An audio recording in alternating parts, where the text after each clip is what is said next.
بے شک آسمانوں اور زمین کی پیدائش اور رات اور دن کے بدل بدل کر آنے جانے میں عقل والوں کے لیے نشانیاں ہیں، جو کھڑے اور بیٹھے اور لیٹے ہر حال میں اللہ کو یاد کرتے اور آسمان اور زمین کی پیدائش میں غور کرتے اور کہتے ہیں کہ اے پروردگار، تو نے اس کائنات کو بے فائدہ نہیں پیدا کیا، تو پاک ہے، تو قیامت کے دن ہمیں دوزخ کے عذاب سے بچائیو۔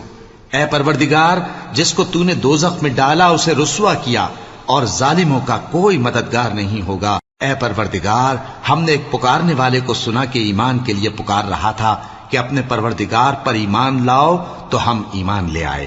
سو اے پروردگار، ہمارے گناہ معاف فرما اور ہماری برائیوں کو ہم سے دور کر دے، اور ہم کو دنیا سے نیک بندوں کے ساتھ اٹھائیو۔ اے پروردگار، تو نے جن جن چیزوں کے ہم سے اپنے پیغمبروں کے واسطے سے وعدے کیے ہیں وہ ہمیں عطا فرما، اور قیامت کے دن ہمیں رسوا نہ کیجیو۔ کچھ شک نہیں کہ تو خلاف وعدہ نہیں کرے گا۔